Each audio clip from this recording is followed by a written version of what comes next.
الرحمن الرحيم. صلي على رسول الله. النهارده بقى يا جماعة هناكل ايه؟ بواقي التلاجة. انا كنت محتارة يعني اعمل شاورما ولا اعمل ايه؟ بيتزا، بس ولقيت الدنيا بتشتي قلت ايه؟ بلاها عجين عشان بياخد وقت وتخمير وكده، وبعدين ايه قلت اعمل ايه؟ شاورما كده ايه على السريع.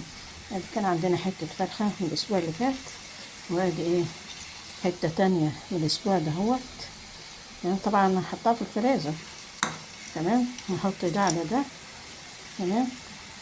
وايه حطينا ايه جوانح بصل كده، عملت بصلايه حلوه كده زيكم، وحبة توم وقرن فلفل وطماطمايه، وطبعا ايه فلفل اسمر وبسيط من الملح، تمام.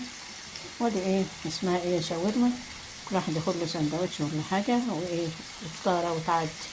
برضو عندي ايه كبده برضو من الاسبوع ده، يعني كنت عامله كل واحد ياخد له ايه سندوتش يعني ولا حاجه، وايه ودي يبقى ايه اكلنا إيه من بواقي الايه التلاجة، او اعادة ايه تدوير. خلاص هعملوا ايه يعني؟ هنرموه مثلا؟ يبقوا جايبينه من الغلا والكو وبعدين نرموا الحاجة؟ لا طبعا، لازم نصرفوا فيها وايه نعملوا حاجة اعادة تدوير لها يعني وكده، تمام. هذا ايه تاخد تشويحة، والتانية واحط ايه التانية برضه هي هحطها عشان دي بس كانت ايه ناشفة شوية من الفريزر، تمام. بقيت قد ايه يعني 3-4 سندوتشات وفي العيش واديله قد. قلت بقى ايه النهارده نعمله تحلية برضه كده خفيفة وسريعة. عملت ايه زي ما انتم شايفين كده، ايه ادي بطاطا مع بطاطس، كله يتسلق مرة واحدة، واخد بعدين الايه البطاطا دهيت عشان بس ايه ما نهدرش الغاز يعني.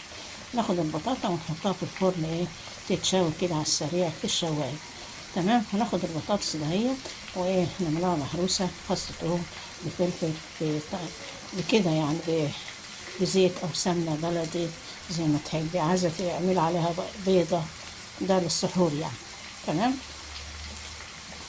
وده دلوقتي ايه اللهم صل على النبي، نقلي بطاطساتين كده ايه نعملهم ايه شيبسي كده، يلا ويوم ويعدي اهو يوم ويعدي، صح. متنسوناش بقى في الدعم واللايك ودعواتكم لجوزي الله يرحمه.